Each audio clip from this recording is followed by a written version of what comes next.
প্রচন্ড গরমের মধ্যে মালতীদের এলাকায় দুদিন ধরে জল আসছে না। তাই মালতী এবং তার পরিবার গরমের মধ্যে অত্যাধিক পরিমাণে কষ্ট পায়। তার উপর রাস্তায় সর্বজনীন যে কল তৈরি করা হয়েছে সেই কল ব্যবহার করে প্রত্যেকে জল নিয়ে থাকে বলে গরমের মধ্যে মালতীকে অনেকক্ষণ ধরে লাইনে দাঁড়াতে হয়।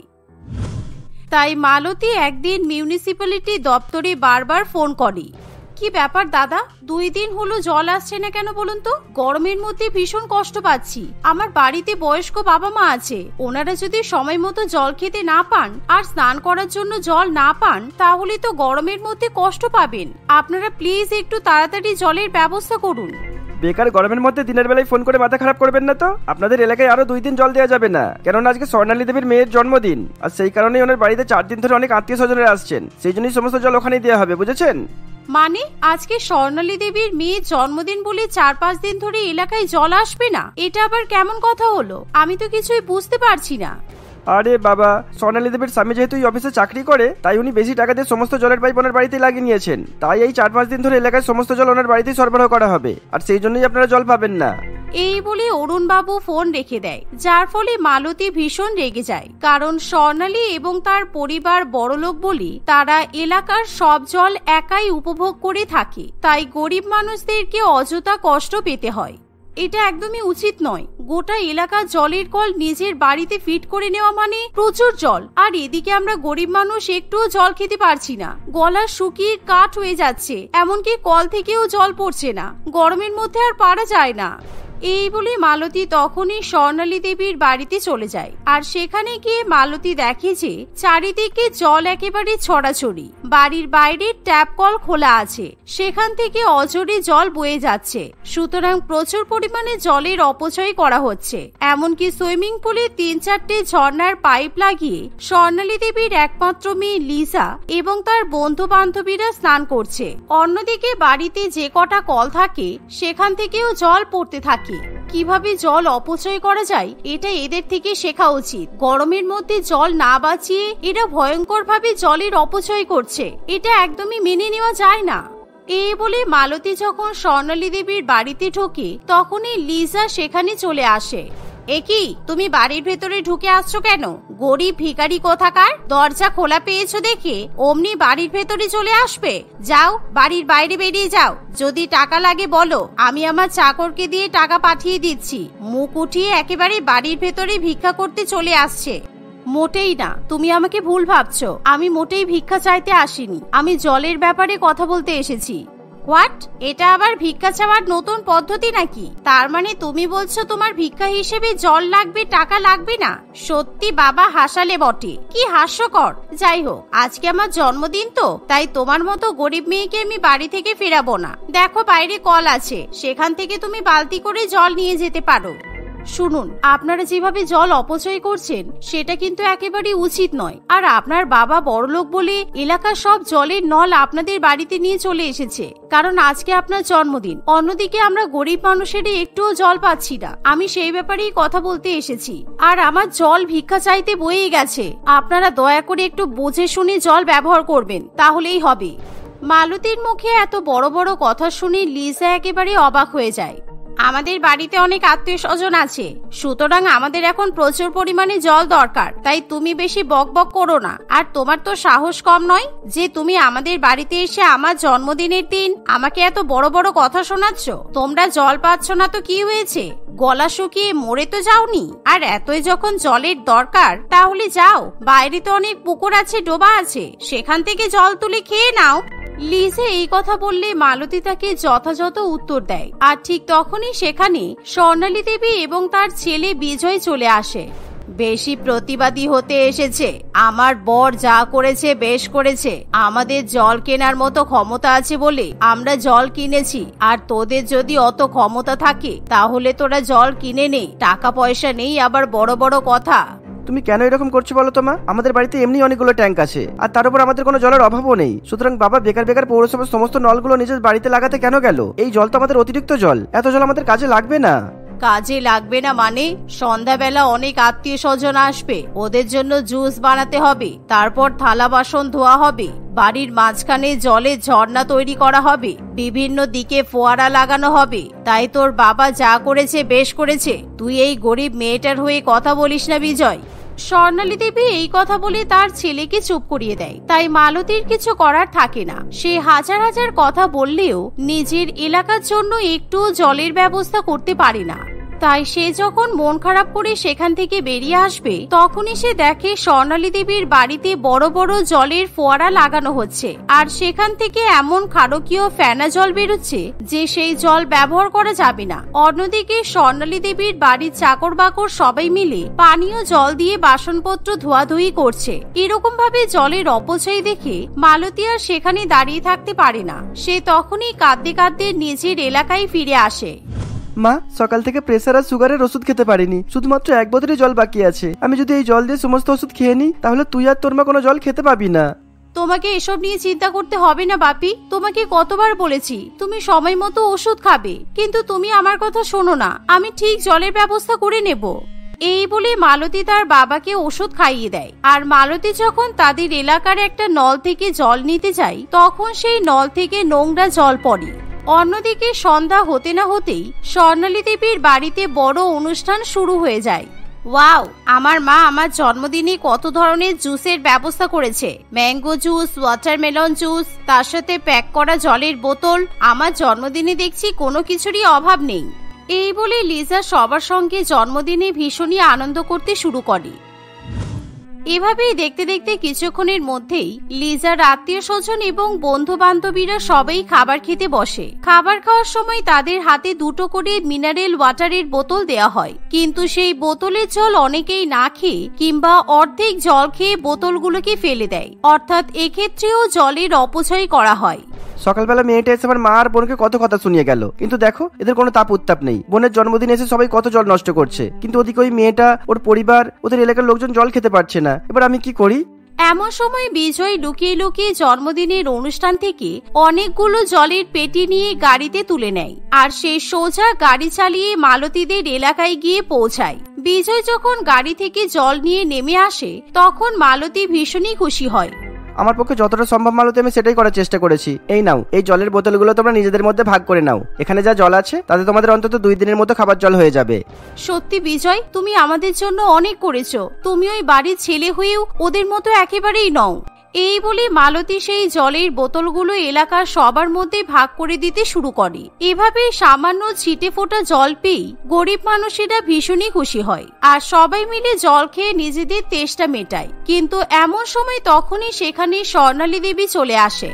তোর দেখছি অনেক সাহস হয়ে গেছে বিজয়, তুই আমাদেরকে না বলেই গরিবদের মধ্যে জল বিলি করতে চলে এসেছিস। আর ওদিকে তোর বোনের জন্মদিনে জল কম পড়ে গেছে, তুই এই জলগুলো নিয়ে এসে এদের মধ্যে বিলিয়ে দিয়েছিস। এই মেয়ে অসভ্য কোথাকার, ফ্রি ফান্ডে জল খেতে খুব ভালো লাগে বলো? এমন কথা শুনে মালতীর খুবই খারাপ লাগে। তাই মালতী নিজের পরিবারের জন্য বিজয়ের কাছ থেকে যেই জলের বোতলগুলো নেয়, সেগুলো সে কিছুতেই আর ব্যবহার করতে চায় না। বরঞ্চ সে তখনই বিজয়কে জলের বোতলগুলো ফিরিয়ে দেয়। এমন সময় বিজয় সেখানে আর চক্ষু লজ্জার খাতিরে দাঁড়িয়ে থাকতে পারে না। সে তখনই তার মায়ের সাথে বাড়িতে ফিরে যায়। কিন্তু বাড়িতে এসে বিজয় তার পরিবারের লোকেদের সঙ্গে ভীষণ পরিমাণে ঝগড়া করে। গরমের মধ্যে এই গরিবগুলো জল চাই করে পাগল হয়ে গেছে।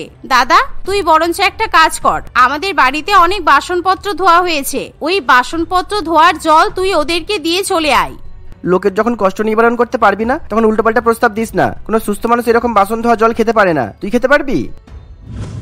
এভাবেই দেখতে দেখতে আরো 2-1 দিন কাটে, আর মালতীদের এলাকায় জল কষ্টের পরিমাণ আরো বাড়তে থাকে। তাই মালতী চারিদিকে পরিষ্কার জলের ব্যবস্থা করার চেষ্টা করতে থাকে। এভাবেই অনেক ঘোরাঘুরি করার পর মালতী যখন নিজের এলাকায় ফিরে আসে, তখন মালতী, আমি তোকে সেই কখন থেকে ফোন করছি, কিন্তু কিছুতেই তুই ফোন ধরছিস না কেন? কেন কাকা, আমি আসলে তোমাদের সবার জন্য জলের ব্যবস্থা করতে গিয়েছিলাম। আমার কাছে যে টাকা ছিল, সেই টাকা দিয়ে আমি 2 গ্যালন জল কিনে নিয়ে আসতে পেরেছি। আর তোর জল কিনে কোনো লাভ নেই রে, কেননা কিছুক্ষণ আগেই তোর ঘরে গিয়ে দেখি তোর বাবা নিথর অবস্থায় পড়ে আছে। আমার মনে হয় অনেকক্ষণ ধরে জল খেতে চাইছিল, কিন্তু বাড়িতে জল নেই বলে জল খেতে পারেনি। এই কথা শুনে মালতী কিছুতেই বিশ্বাস করতে পারে না। তাই তখনই মালতী বাড়ির মধ্যে গিয়ে দেখে সত্যিই তার বাবা মৃত অবস্থায় পড়ে আছে। আসলে আজকে মালতীর বাড়িতে একটু জল পর্যন্ত নেই। অন্যদিকে এলাকার লোকেদের বাড়িতে যা জল ছিল তারা যখন সেই জল মালতীর বাবাকে খাওয়ানোর জন্য নিয়ে আসে তখনই মালতীর বাবা মারা যায়। বাবা, তোমার কি হয়ে গেল? তুমি প্লিজ চোখ খোলো বাবা। এই বলে মালতী খুবই কান্নাকাটি করতে থাকে। অন্যদিকে বিজয় যখন মালতীর বাবার ব্যাপারে জানতে পারে তখন সে নিজের পরিবারের উপর ভীষণই রেগে যায়। মা, বাবা, আজকে তোমাদের টাকার জন্য মালতীর বাবা মারা গেছে। তোমরা যদি এলাকার সমস্ত জল না নিতে তাহলে হয়তো আজকে উনি বেঁচে থাকতেন। তাই আমি তোমাদের এরকম অন্যায় অত্যাচার সহ্য করতে পারবো না। বিজয় এই কথা বলে বাড়ি থেকে বেরিয়ে যায় আর সে তখনই মালতীর সঙ্গে দেখা করতে আসে। কিন্তু মালতী কিছুতেই বিজয়ের সঙ্গে দেখা করতে চায় না। তবুও বিজয় তার বাবা মায়ের হয়ে মালতীর হাতে পায়ে ধরে ক্ষমা চাইতে শুরু করে। এমনকি বিজয় নিজে মালতীকে নিয়ে কলকাতার সবথেকে বড় পুলিশ স্টেশনে চলে যায়। এই যে পুলিশ অফিসার, আমার বাবা কর্পোরেশনে চাকরি করে বলে আমার বোনের জন্মদিনের দিন আমার বাবা মা এলাকার সমস্ত জল বন্ধ করে নিজের বাড়িতে বেশি বেশি করে জলের ব্যবস্থা করেছিল। আমি তাদের ছেলে হয়ে আমি আপনাকে প্রমাণ দিচ্ছি। আপনারা এতদিন মালতীর কাছ থেকে কমপ্লেন নিতে চাননি, কেননা ও গরিব বলে, কিন্তু আমি তো গরিব নই, তাই আমি আপনাদের প্রমাণ দিলাম। আর এই সমস্ত কারণের জন্যই মালতীর বাবা মারা গেছে। বিজয় এমন কথা বললে মালতী একেবারে অবাক হয়ে যায়, কারণ বিজয় তাদের পরিবারের বিরুদ্ধে যে এত বড় পদক্ষেপ নেবে তা মালতী একেবারেই ভেবে উঠতে পারেনি। এমন সময় পুলিশের কিছু করার থাকে না, তারা কমপ্লেন লিখতে বাধ্য হয়। আর কিছুক্ষণের মধ্যেই পুলিশ বাহিনী বিজয়দের বাড়িতে গিয়ে পৌঁছায়। সেখানে গিয়ে তারা বিজয়ের পরিবারকে গ্রেপ্তার করে থানায় নিয়ে আসে। দেখুন, আপনারা যেটা করেছেন একেবারেই অন্যায় করেছেন। কেননা এইভাবে গরিবদের এলাকার জল বন্ধ করে নিজেরা জল ব্যবহার করবেন, এটা তো হতে পারে না। আর এই সমস্ত কারণের জন্য যদি কারোর প্রাণ যায় তাহলে সেটাকে মার্ডার বলা হয়, বুঝেছেন? পুলিশ অফিসারের কথা শুনে বিজয়ের পরিবার ভীষণ পরিমাণে লজ্জিত বোধ করে আর তারা নিজেদের দোষ স্বীকার করতে বাধ্য হয়। তাই সেদিনের পর থেকে তারা আর কখনো এরকম জঘন্য কাজ করে না। তাই গরিবদের এলাকায় গরমের মধ্যে চিরকালীন জল সরবরাহ অব্যাহত থাকে। বৌমা, কখন থেকে তোমাকে ডাকছি, তোমার কানে কি কোনো কথা যাচ্ছে না? সেই কখন থেকে ছাদে জামা কাপড় মেলেই যাচ্ছ। এক্ষুনি নিচে নেমে এসো, দুপুরে রান্না করতে হবে তো। কোথায় গেলে? শাশুড়ি মায়ের গলা শুনে লক্ষ্মী তাড়াতাড়ি করে জামা কাপড় মেলে নিচে নেমে আসে।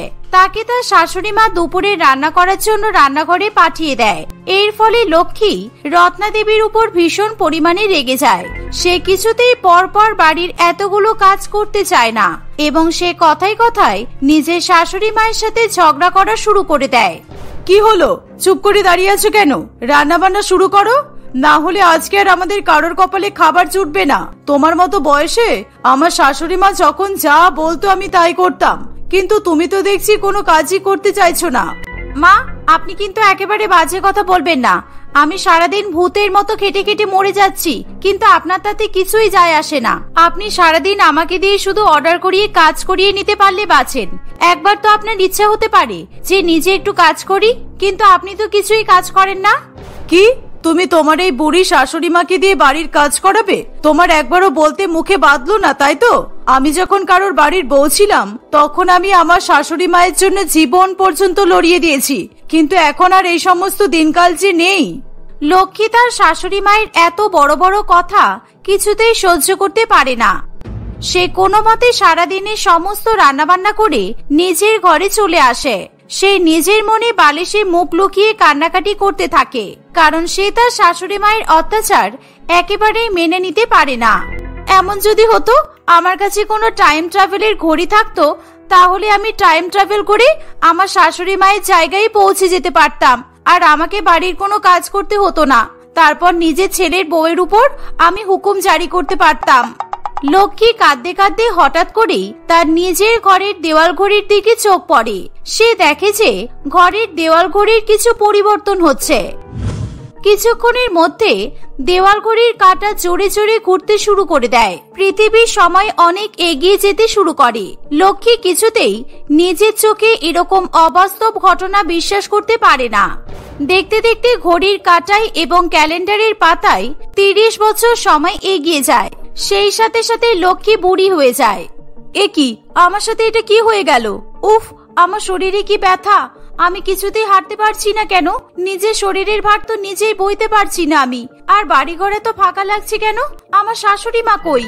এই বলে লক্ষ্মী যখন নিজের ঘরে আয়নার দিকে তাকায় তখন সে নিজের বৃদ্ধার রূপ দেখে ভীষণ পরিমাণে ভয় পেয়ে যায়। সে দেখে যে তার বয়স 30 বছর বেড়ে গেছে। সে কিছুতেই এরকম ঘটনা মেনে নিতে পারে না। ধীরে ধীরে সে নিজের বাড়ির সিঁড়ি বেয়ে নিচে নেমে আসে আর তারপরে সে দেখে যে তাদের বসার ঘরের দেওয়ালে তার শাশুড়ি মায়ের একটা ছবি টাঙানো আছে। এ কি, আমার শাশুড়ি মায়ের ছবি দেওয়ালে কি করছে? শাশুড়ি মা কোথায় গেল? মা, মা, আপনি কোথায় গেলেন? আমি আপনাকে দেখতে পাচ্ছি না কেন? দেখুন আমার সাথে কি হয়েছে। আমার বয়স 30 বছর বেড়ে গেছে। লক্ষ্মীর গলা শুনে তার ছেলের বউ পারমিতা ঘর থেকে বেরিয়ে আসে এবং তাকে ভীষণ পরিমাণে বকাবকি শুরু করে দেয়। আপনি এরকম পাগলের মতো চেঁচাচ্ছেন কেন? বুড়ো বয়সে কি মাথাটা একেবারে খারাপ হয়ে গেছে? আপনার শাশুড়ি মা তো কবে মরে ভূত হয়ে গেছে, তাই আপনার শাশুড়ি মায়ের ছবি দেওয়ালে টাঙানো হয়েছে। আর সেই মরা মানুষকে আপনি ডেকেই যাচ্ছেন। এখন ছেলের বিয়ে হয়ে শাশুড়ি মা হয়ে গেছেন আর এতদিন পর নিজের শাশুড়ি মাকে ডাকছেন। লক্ষ্মী তার ছেলের বউয়ের মুখে এরকম কথা শুনে কান্নায় ভেঙে পড়ে। সে কিছুতেই নিজের শাশুড়ি মায়ের মৃত্যু মেনে নিতে পারে না। লক্ষ্মী মনে মনে বুঝতে পারে সে টাইম ট্রাভেল করে 30 বছর এগিয়ে এসেছে, তাই তার জীবনে এরকম ঘটনা ঘটছে। বৌমা, আমি অনেকক্ষণ ধরে কিচ্ছু খাইনি। আমার খুব খিদে পেয়েছে। আমাকে দয়া করে একটু কিছু রান্না করে দেবে? আমার নিজের ছেলের বউয়ের হাতে রান্না খেতে খুব ইচ্ছা করছে। আপনার কি মাথা খারাপ হয়ে গেছে? আমি এখন আপনাকে নিজের হাতে রান্না করে দিতে পারবো না। আমি আমার বন্ধুদের সাথে কিট্টি পার্টি করতে যাচ্ছি। আপনি বরং সবার জন্য রান্না করে রাখবেন। আপনার সাহস তো কম না, আমাকে রান্না করার কথা বলছেন। বৌমা, তুমি তোমার শাশুড়ি মায়ের সাথে এরকম করে ব্যবহার করতে পারো না বৌমা। আমি একটা অসুস্থ বয়স্ক মানুষ। আমি কি করে রান্না বান্না করব? আমার ছেলে বাড়িতে আসুক, আমি তোমার নামে নালিশ করব। আপনার ছেলে 1 বছর বাড়িতে আসবে না, কারণ আপনার ছেলে আমেরিকাতে ট্রান্সফার নিয়েছে আর যাওয়ার সময় আমার ঘাড়ের উপর আপনার দায়িত্ব চাপিয়ে দিয়ে গেছে। আপনি বাড়ির সব কাজ নিজে থেকেই করে রাখবেন, আমাকে একদম অর্ডার করবেন না। এই বলে পারমিতা তার বন্ধুদের সাথে কিট্টি পার্টি করতে চলে যায়। কিন্তু লক্ষ্মী তার ছেলের বউয়ের এত খারাপ ব্যবহার কিছুতেই মেনে নিতে পারে না। লক্ষ্মী সেই বুড়ি বয়সে নিজের হাড়ে এবং শরীরে জোর না পেলেও সমস্ত কাজ একা একাই করতে থাকে। একদিন লক্ষ্মী তার ছেলে এবং বৌমার জামা কাপড় কাচাকাচি করতে ব্যস্ত ছিল। সেই সময়, মা, আপনি তো দেখছি সব কাজ করা ভুলে গেছেন। আপনি জানেন না আমি বাপের বাড়ি থেকে আসার সময় একটা অটোমেটিক ক্লিনিং ওয়াশিং মেশিন নিয়ে এসেছি। ওই ওয়াশিং মেশিনে আপনি আমার শাড়িগুলো পরিষ্কার করুন, কারণ এসব ডিটারজেন্ট ইউজ করলে আমার শাড়ির রং উঠে যাবে। বৌমা, আমি তো ওয়াশিং মেশিন ব্যবহার করতে জানি না। তুমি তোমার শাড়িটা তাহলে নিজেই কেচে নাও। নিজের কাজ নিজে করতে শেখা উচিত। পারমিতা তার শাশুড়ি মায়ের এত বড় বড় কথা কিছুতেই সহ্য করতে পারে না। এর ফলে সে তার হাতে আরো বেশি করে জামা কাপড় ধরিয়ে দেয় এবং তার শাশুড়ি মাকে জোর করে জামা কাপড় কাচার জন্য বাধ্য করে। ঠিক এমন সময় লক্ষ্মীর 30 বছর আগে তার নিজের শাশুড়ি মায়ের কথা মনে পড়ে যায়। বৌমা, রান্নাঘরে আর কতক্ষণ রান্না করবে? প্রত্যেক দিনে জামা কাপড় জমে আছে। যাও, বাথরুমে গিয়ে ভালো করে ডিটারজেন্ট দিয়ে ধুয়ে পরিষ্কার করে নাও। আর তার আগে আমার ঘরে এসে আমার পায়ে ভালো করে তেল মালিশ করে দাও, কারণ আমার পা ভীষণ পরিমাণে ব্যথা করছে। আপনি একেবারে আমার সাথে নাটক করবেন না। আমি ভালো করে জানি আপনার পায়ে কোনো ব্যথা নেই। আপনাকে যাতে বাড়ির কোনো কাজ করতে না হয় সেই জন্য আপনি পায়ে ব্যথার নাটক করছেন। আর আমি এত জামা কাপড় কিছুতেই কাচতে পারবো না। বড়দের সাথে এরকম ব্যবহার করতে নেই বৌমা। আমি তো তোমার নিজের মায়ের মতো হই। বলো, তোমার মা যদি তোমাকে জামা কাপড় কাচার কথা বলতো তাহলে কি তুমি তার সাথে এরকম ব্যবহার করতে? আর গুরুজন লোকেদের পায়ে ব্যথা হলে কখনো তাকে সেই নিয়ে কথা শোনাতে নেই। নিজের শাশুড়ি মায়ের কথা শুনে লক্ষ্মী আর কিছু বলতে পারে না। সে প্রথমে বাথরুমে গিয়ে সমস্ত জামা কাপড় কেচে ধুয়ে পরিষ্কার করে এবং তার শাশুড়ি মায়ের ঘরে গিয়ে ভালো করে তার শাশুড়ি মায়ের পায়ে তেল মালিশ করে দেয়। আহ, কি আরাম লাগছে বৌমা। তুমি না থাকলে আমার যে কি হতো আমি জানি না।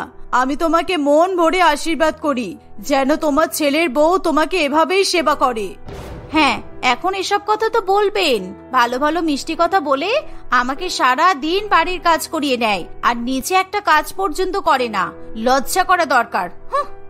লক্ষ্মী এসবই মনে মনে ভাবতে ভাবতে সেখান থেকে বেরিয়ে যায়। তাকে তার বয়স্ক শাশুড়ি মা 1 মিনিটের জন্য বসতে পর্যন্ত দেয় না।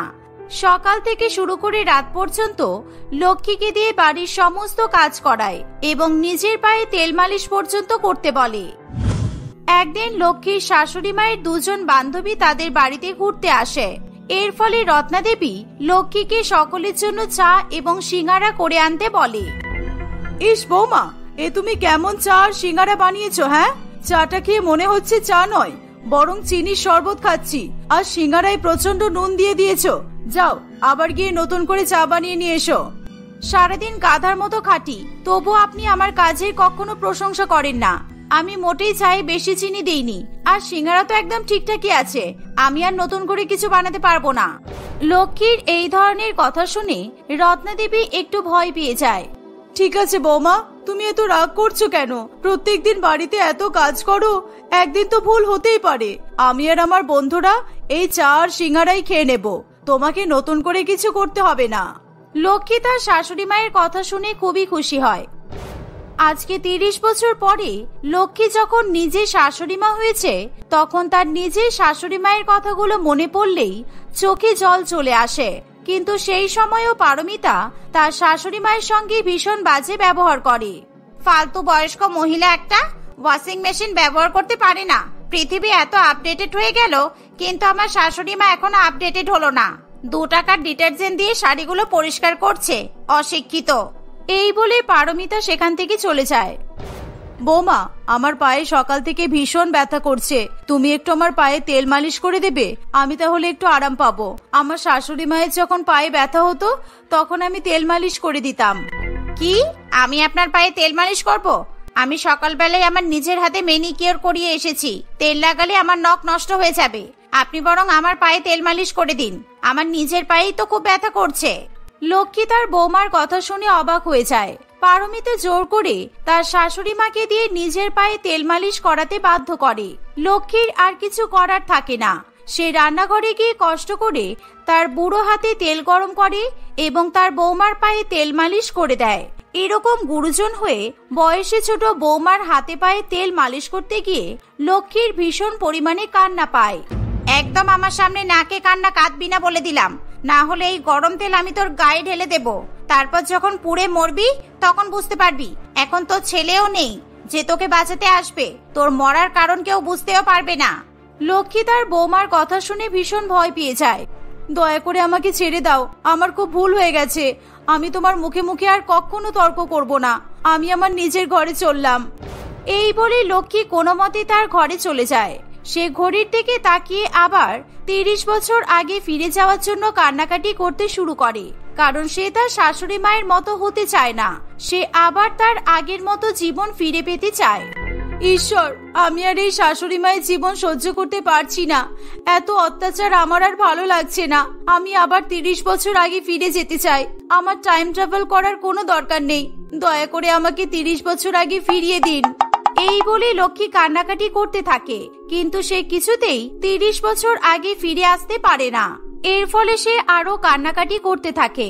সেই সময় পারমিতা তার শাশুড়ি মাকে এরকম কান্নাকাটি করতে দেখে আরো ভীষণ পরিমাণে রেগে যায় এবং সে বাইরে থেকে ঝাঁটা নিয়ে এসে তার শাশুড়ি মাকে পেটাতে শুরু করে। বুড়ির বয়স তো কম না, তুই টাইম ট্রাভেল করে আবার 30 বছর আগে ফিরে যাবি? ঝাঁটা দিয়ে মেরে তোর এই টাইম ট্রাভেলের ঘড়ি আমি ভেঙে দেব, দেখাচ্ছি মজা, দাঁড়া। এই বলে পারমিতা ঝাঁটা দিয়ে মেরে মেরে সেই ঘড়িটা ভেঙে দেয় এবং সে তার শাশুড়ি মাকেও ঝাঁটা দিয়ে মারতে শুরু করে। দয়া করে আমাকে আর মেরো না বৌমা, আমার ভীষণ লাগছে। আমাকে ছেড়ে দাও, আমাকে ছেড়ে দাও, আমি মরে যাব। ঠিক এই সময় লক্ষ্মীকে তার শাশুড়ি মা রত্না দেবী ঘুম থেকে ডেকে তুলে দেয়। লক্ষ্মী বুঝতে পারে যে সে কাঁদতে কাঁদতে ঘুমিয়ে পড়েছিল। এর ফলে সে ওই ধরনের স্বপ্নটা দেখেছে। সে ভয় পেয়ে নিজের শাশুড়ি মাকে বলে, মা, আপনি যা বলবেন আমি সব কথা শুনে চলবো। আপনার মুখে মুখে আমি কখনো তর্ক করব না। আমার খুব অন্যায় হয়ে গেছে, আপনি আমাকে ক্ষমা করে দিন মা। আমিও আমার ভুল বুঝতে পেরেছি বৌমা। তোমার প্রতি আমার একটু সদয় হওয়া উচিত ছিল। আমিও আর কখনো তোমার উপর বেশি কাজ চাপিয়ে দেব না। কিন্তু এখন বলো তো, তুমি হঠাৎ করে এই কথা বলছো কেন? কি হয়েছে তোমার? লক্ষ্মী তার শাশুড়ি মাকে সব কথা বলে। সেদিনের পর থেকে লক্ষ্মী তার শাশুড়ি মায়ের সব কথা শুনতে থাকে। সে প্রত্যেকদিন তার শাশুড়ি মায়ের ভালো করে সেবা যত্ন করে। এবং রত্না দেবীও তার বৌমার হাতে হাতে মাঝে মধ্যেই কাজ করে দেয়। এভাবেই তারা শাশুড়ি বৌমা মিলে সুখে শান্তিতে সংসার করতে থাকে।